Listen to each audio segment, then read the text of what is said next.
Bienvenidos a esta edición especial de France 24. Las recientes elecciones presidenciales de Chile y Honduras señalan el comienzo de un ciclo electoral que durará todo un año en América Latina. En el 2018, Colombia, México, Brasil, Costa Rica, Paraguay y posiblemente Venezuela habrán elegido nuevos presidentes. Habrá sorpresas, pero sin duda, ciertos temas coincidirán en América Latina, como los escándalos de corrupción y el persistente retorno de la derecha, ya que después de años marcados por el ascenso de gobiernos de izquierda en varios países de América Latina, el mapa se ha diversificado, con la llegada al poder de gobiernos de corte más conservador. Veamos más en este informe. Antes de 2017, Argentina, Perú y Brasil mostraban tendencias políticas que se repetirían este año en América Latina. En Argentina, luego de 3 mandatos presidenciales de izquierda de los Kirchner, los electores se decidieron en 2015 por el empresario Mauricio Macri. En Perú, luego de un gobierno de centro-izquierda del presidente Ollanta Humala, el elegido en 2016 fue el banquero Pedro Pablo Kuczynski, salpicado este año por el escándalo de corrupción de Odebrecht. En Brasil, luego de más de una década de la izquierda en el poder, la expresidenta Dilma Rousseff fue destituida en 2016 por el legislativo en medio de señalamientos de corrupción a su partido. Tras el impeachment, asumió Michel Temer del partido conservador Movimiento Democrático Brasileño. Este año, en Ecuador, el 19 de febrero se llevaron a cabo las elecciones presidenciales. Lenín Moreno resultó electo con el respaldo de su antecesor, el expresidente Rafael Correa. Sin embargo, Correa se ha declarado ahora opositor del mandatario por haber traicionado su proyecto político llamado Revolución Ciudadana. En Chile, el 17 de diciembre, la derecha regresó al poder de la mano de Sebastián Piñera, quien ya presidió el país de 2010 a 2014. El candidato opositor Alejandro Guillier, quien prometía continuar las políticas de la presidencia de Michelle Bachelet, no logró movilizar el voto de la izquierda y en la segunda vuelta perdió por más de 8 puntos porcentuales. En Honduras, el Tribunal Supremo Electoral anunció que un conteo especial le dio al presidente Juan Orlando Hernández una ventaja del 1,59% contra el candidato de la oposición que encabezó la alianza de izquierdas, Salvador Narrala. Esta cerrada contienda dejó incertidumbre que nubla el resultado final en el país centroamericano. La misión de observadores electorales de la Organización de Estados Americanos dijo que el proceso no contó con las medidas necesarias para garantizar su integridad, por lo que el secretario general del organismo, Luis Almagro, pidió que se repitan las elecciones presidenciales. Damos la bienvenida en el estudio al máster en Gobernabilidad y Comunicación Política por la Universidad George Washington, Luis Salcedo, quien se desempeña como consultor para campañas electorales, estrategia política y entidades públicas. Luis, gracias por estar con nosotros. A ti, Alan, gracias por la invitación. De igual forma, recibimos al máster en Sociología Política por la Universidad Sciences Po de Francia, Camilo Vargas Betancourt, actual coordinador del Observatorio Político de la Misión de Observación Electoral de la Sociedad Civil de Colombia. Camilo, bienvenido. Gracias, Alan. Antes de este año, Argentina, Perú y Brasil mostraban tendencias políticas que se repetirían en América Latina y en 2017 Ecuador, Chile y Honduras votaron por presidentes nacionales. ¿Estos resultados mostraron alguna tendencia, Camilo? Pues sí, digamos que ese clivaje entre gobiernos de izquierda y derecha es normal en todas las democracias. No por hablar de izquierda y derecha, que son dos términos muchas veces difusos, no son tan claros como pareciera, sino porque es normal que oficialismo y oposición se roten el poder en unas elecciones. Tal vez lo que estamos presenciando es además la crisis de una izquierda de tipo más discursivo, ideológico, que vimos durante la década pasada y fue el llamado socialismo del siglo XXI, que dependía mucho además de la política exterior venezolana y del dinero del petróleo que tenía en su momento el gobierno venezolano, que impartió esta idea de un bloque de izquierda en América Latina. Pero en la práctica, cuando aterrizamos a los casos concretos, lo que vemos son casos diferentes en cada lugar. Chile, por ejemplo, es un caso muy interesante de alternancia, digamos, con mucha tranquilidad entre la izquierda y la derecha. mientras que otros casos pues son un poco más marcados, han estado más marcados por la corrupción, como en los casos de Ecuador y de Brasil, y creo que queda un poco la enseñanza de que esa izquierda un poco idílica que se veía en la década pasada, pues tampoco era inmune a la corrupción, a las fallas normales de los gobiernos, y eso explica el clivaje. Luis, ¿coincides con esta crisis por parte de la izquierda y el auge por parte de la derecha? Si es así, ¿cuáles serían las causas? Claro que sí. Creo que, como se ha mostrado en el informe previo, es en el contexto también lo que se dio durante más de 30 años en Latinoamérica, en las décadas del 50 al finales de los 80, fue gobiernos de marcada tendencia a la derecha, la gran mayoría gobiernos militares o de exmiembros de las fuerzas militares, mientras que ya finales de los 90 y la década pasada, pues se vio ese giro hacia la izquierda, donde lo más representativo en Latinoamérica, obviamente, fue Argentina, fue Brasil y fue Venezuela. Vino Ecuador posteriormente. Entonces, esa alternancia de la que nos habla Camilo es muy común también en ciertos escenarios políticos y es un elemento importante en las democracias occidentales. Solo que también hay factores sociales y económicos. Hoy se está demostrado que cada vez gobernar es mucho más complicado y estar en el poder durante cierto tiempo y no solucionar de manera definitiva los problemas que aquejan a Latinoamérica y a estos países, hacen también que la gente o el elector común, la ciudadanía, quiera tener un nuevo aire, una nueva imagen y una nueva figura en el poder. Y eso ha contribuido también a que ha pasado entonces ya más de una década imperante de la izquierda y se ve cómo emergen ahora y cómo están en el poder gobiernos de derecha en Latinoamérica. Así como identifica Luis esta nueva imagen, estas nuevas figuras políticas, ¿habrá espacio y qué tanto ocupa para los populismos, tanto para la derecha como la izquierda en América Latina? Yo creo que siempre hay espacio para el populismo en América Latina. Reiteradamente en todo el espectro político vemos casos. La década pasada estuvo marcada por dos casos extremos y simultáneos aquí en la región. Al mismo tiempo estaba Hugo Chávez con una política populista de izquierda en Venezuela y estaba Álvaro Uribe con un gobierno con tintes también populistas, pero hacia la derecha en Colombia. Entonces, yo creo que eso siempre puede pasar. Lo que cambia un poco es el discurso, son las demandas. Tal vez en décadas pasadas ha habido otros problemas como la seguridad, el narcotráfico, que han permitido el ascenso de perfiles como Fujimori en Perú. Hoy en día tal vez el tema, digamos, que está un poco arriba en la agenda tanto de los gobiernos más centrados como de los de tendencia populista, es la lucha contra la corrupción. Entonces, creo que veremos en este ciclo electoral cómo ese discurso anticorrupción puede llevarnos o hacia nuevas posturas políticas centradas o hacia nuevas formas de populismo en América Latina. Siguiendo con este tema de agenda, la corrupción, que ya se ha convertido en un problema generalizado y para la muestra estaría el escándalo Odebrecht, ¿estaría en la primera línea de la agenda política de todos los países latinoamericanos?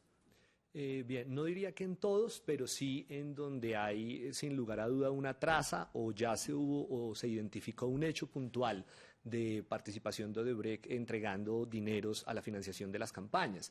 Esto es lo que coloca o lo que expone sobre la agenda como tal mediática y ante la opinión pública es una situación que se venía presentando mucho tiempo atrás y es cómo organizaciones privadas o particulares financiaban campañas políticas, solamente que ha sido tanta la cobertura mediática y el despliegue de esta información que se ha evidenciado ya en toda Latinoamérica. Sin lugar a duda es un tema que va a estar en las próximas elecciones y que ya dependerá también de la estrategia que utilicen los diversos candidatos que participen en estas contiendas electorales para poder tomar ventaja de esta situación o no. Vimos cómo esta semana casi se da una destitución, yo digo casi porque estuvo muy cerca de darse en el Perú, pero sin lugar a dudas todo va ligado al tema Odebrecht que ha básicamente sacudido los cimientos de la democracia latinoamericana y ha puesto en cuestionamiento la legitimidad de varios de los gobiernos que en América Latina hoy tienen los destinos de diversas naciones. Y se podría agregar que no es un tema nuevo, ¿no? La corrupción en América Latina. O sea, ya en el 92 Brasil echó a un presidente a color de melo por corrupción Y los escándalos de Lula y de Dilma en el mismo Brasil empezaron antes del propio tema de Odebrecht. Tal vez lo que Odebrecht nos muestra más que un efecto de corrupción regional que es muy grande, es un síntoma, es la visibilización de un síntoma, porque en todos los países en los que se ha visto el escándalo de Odebrecht, lo que ha sucedido es que se ha visibilizado un problema de corrupción, de sobornos, de manipulación de la política a través de la financiación ilegal en las más altas esferas. Pero esto lo que nos muestra y lo que, digamos, incluso lo bueno que debería salir de Odebrecht es la repercusión hacia abajo.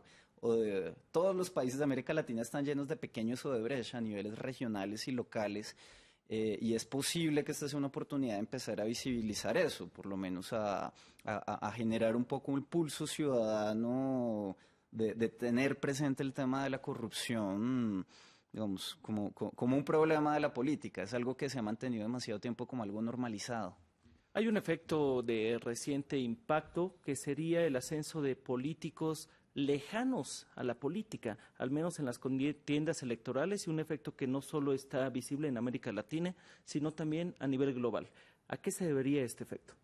Bien, considero que son múltiples los factores, pero uno de los principales factores también tiene que ver con que se está desmitificando el poder.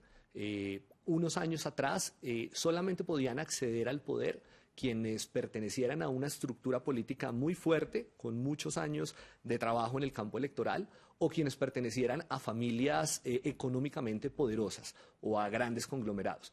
Hoy, por la irrupción de nuevas herramientas en la comunicación, se tiene un alcance, una cercanía más con la comunidad o con el elector promedio. Y esto ha hecho también que ciertos candidatos emergentes que se dedicaban a otras actividades ahora hagan parte de la arena política.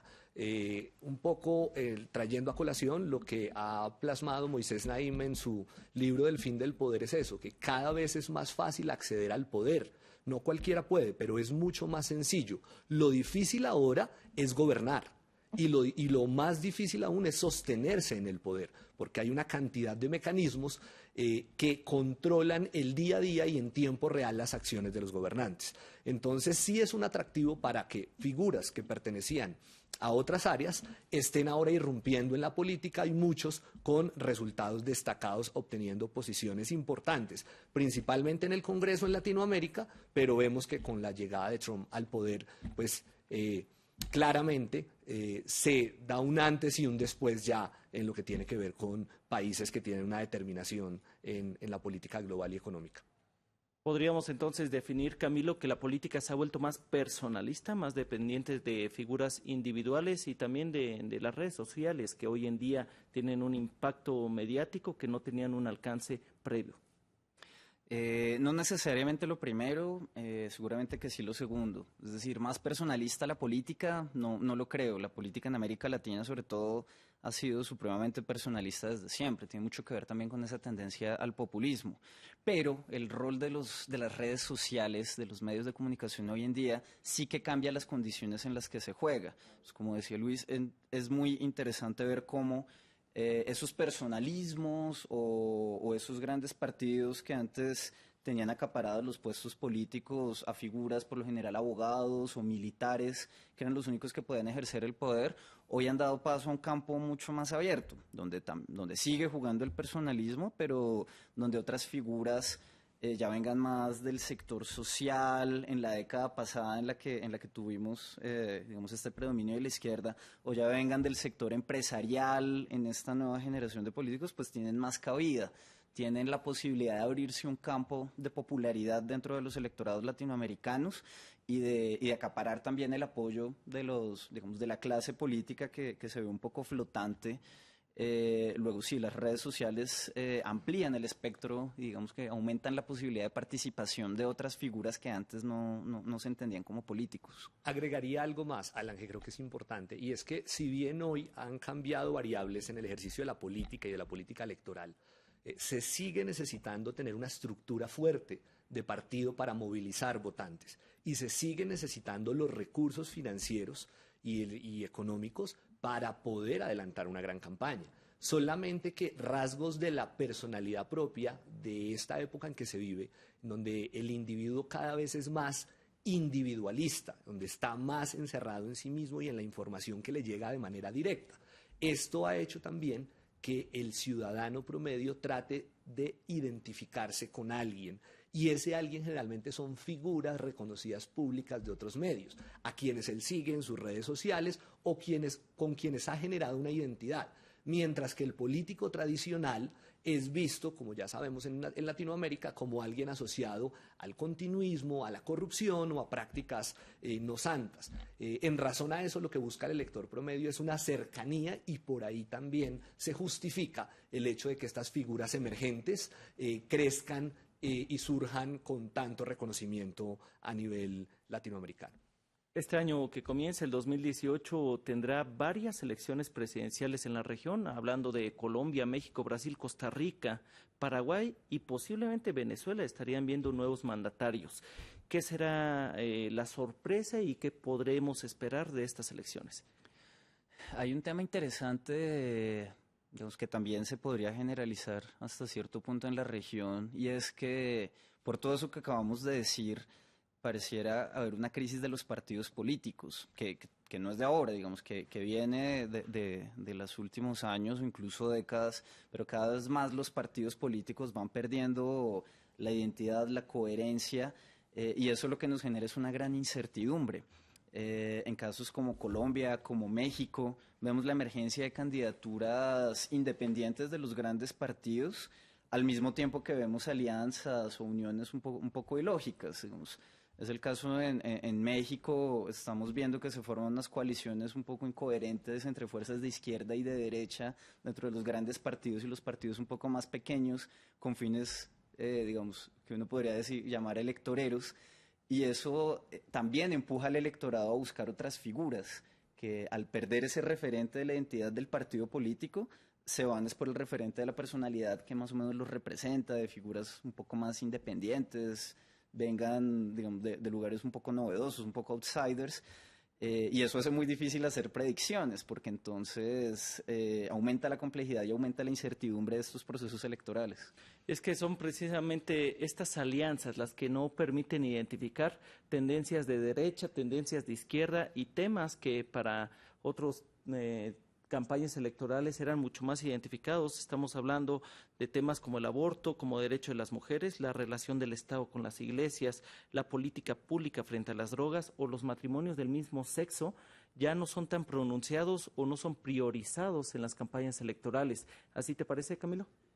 Parcialmente de acuerdo, Alan, y es lo siguiente, y es que si bien ha habido un mayor activismo y una mayor participación de ciertos sectores que antes estaban relegados, creo que está despertando un poco la derecha de ese letargo, ¿sí? En cuanto a estos temas de aborto, en cuanto a los temas de adopción o en cuanto a algunos temas que eran antes un poco vedados. Y en razón también a que las elecciones, y cada vez se está dando más, son muy estrechas. Entonces lo que se va a dar ahora en Latinoamérica es sin lugar a duda una polarización, y sea cual sea el resultado, en los casos de México, de Colombia y de Brasil van a ser muy estrechos.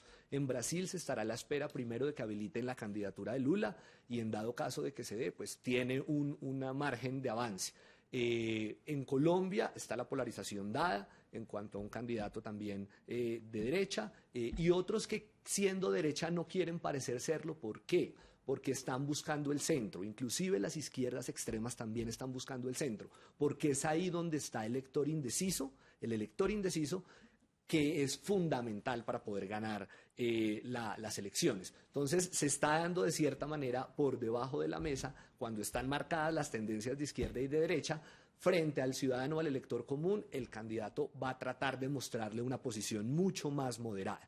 Sí habrán algunos casos de candidatos que traten de imitar el fenómeno de Trump en Estados Unidos, tratando de ir en contra del establecimiento y pronunciándose fuerte contra estos temas, pero en Latinoamérica será poco probable que con ese discurso obtenga la mayoría suficiente para ganar. Y hay un dato interesante al cual prestarle atención en eso que acaba de decir Luis, y es el comportamiento del elector. Incluso en casos como el chileno que mencionamos, es un caso más bien exitoso de funcionamiento muy normal de la democracia en términos de los partidos y de los políticos. hay algo preocupante y es que en su tránsito de un sistema de voto obligatorio a voto optativo, cada elección aumenta la abstención en Chile y es algo que también pasa en el resto de América Latina. Hay unos niveles de abstencionismo que empiezan a ser preocupantes y que pueden tener mucho que ver con eso que estamos diciendo. Cada vez más hay electores desencantados, cada vez más ingresan a los padrones electorales jóvenes que no tienen opciones claras, que no tienen una identidad política clara y que empiezan a no votar, entran a engrosar las cifras del abstencionismo. Eso que es un problema para una democracia también es una gran oportunidad para los candidatos que saben recoger dentro de esas, digamos, masas electorales indecisas. A los que sepan pegarle el discurso apropiado, la imagen apropiada, pues pueden, digamos, tener una pesca muy efectiva dentro de un electorado cada vez más expectante de esas nuevas propuestas. Buscan al votante descontento o al indeciso. ¿La izquierda tendría que reinventarse? Yo pienso que en este momento sí. En este momento de crisis deben acudir, pero más que de su propia redefinición ideológica, pensaría que en lo electoral deben es acudir a buscar los mecanismos ideales para acercarse a ese votante que ha estado siempre lejano a ellos. Porque estar en los extremos, se ha demostrado, no es para unas elecciones lo más correcto. En ese sentido, pensaría que sí, que deben ser un poco más moderadas, que deben tener también una visión un poco menos radical y buscar con estrategias válidas acercarse a esos votantes indecisos y a esos abstencionistas también, que en dado caso, que es algo muy complicado, pero que en dado caso de poder movilizar el abstencionismo, está demostrado que con obtener 2 o 3 puntos de abstencionistas puede inclinar la balanza a favor de una elección. ¿Qué podemos esperar específicamente de Venezuela en las elecciones del próximo año? Venezuela es un tema complejo, ¿no? Es además el ejemplo de la reflexión que yo hacía al inicio. Es muy difícil en últimas definir con claridad qué es izquierda y derecha. Venezuela es el mejor ejemplo. Ideológicamente y discursivamente están parados en la izquierda. En su forma de gobierno uno los identificaría completamente con la derecha. Un país cada vez más ahondado en la dictadura. A pesar de todo eso, hasta hace un par de años Venezuela tenía uno de los sistemas electorales más seguros de América Latina, digamos, paradójicamente si uno lo mira con la polarización que ha tenido el país. Su sistema de voto electrónico por lo general ha sido muy seguro, ha sido muy garantista tanto pues, para la oposición y para el gobierno. Y eso en la época de predominio de Chávez como hasta la victoria de la Asamblea Nacional Opositora hace unos años, se demostró así. Sin embargo, es muy alarmante ver lo que ha pasado en el último año. La elección de la Asamblea Nacional Constituyente, la radicalización de esa polarización cada vez resta garantías electorales o garantías a la transparencia electoral en Venezuela. Y pues eso nos deja en gran incertidumbre. Digamos, con reglas de juego claras era evidente que Venezuela también iba hacia un clivaje.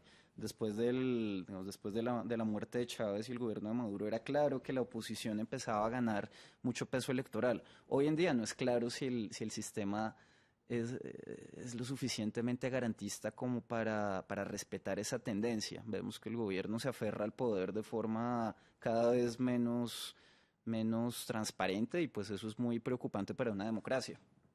Luis, el efecto Trump en Latinoamérica, algunos señalan que ha elevado el nacionalismo debido a tendencias poco amistosas, o así parecen, contra México y algunos países latinoamericanos, pero otros señalan que tal vez lo que está elevando es el populismo y candidatos lejanos a la política. ¿Cuál será el efecto Trump para las próximas elecciones? De acuerdo, yo creo que se da o se puede dar mejor en 2 aspectos. Uno que ya se está presentando y es también cómo la política latinoamericana, y es particularmente en algunos países, está girando dependiendo de los intereses de Washington. Entonces vemos ahora el caso esta semana del anuncio del presidente de Guatemala de querer instaurar también embajada como tal en Jerusalén. Y vemos aspectos como los que tendrían o que se van a mostrar en la campaña electoral en México. Muy seguramente López Obrador va a sacar provecho de eso, del espíritu antimexicano que ha tratado de mostrar Trump, para darle la vuelta a López Obrador y aprovecharlo también en su plataforma de campaña. Entonces, es en esos dos aspectos. Creo que van a haber también candidatos que querrán parecer a Trump, pero pues bueno, son las variables muy diferentes a Estados Unidos.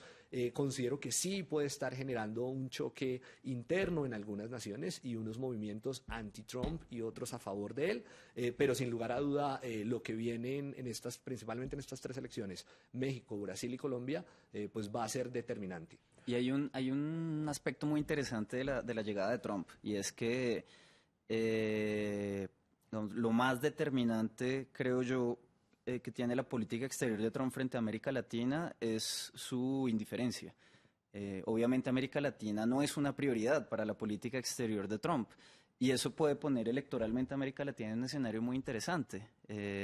Los presidentes anteriores mantenían una relación dialéctica en la que era fácil responderles. Ahora con Trump pues deja un poco más en libertad las posturas políticas de América Latina.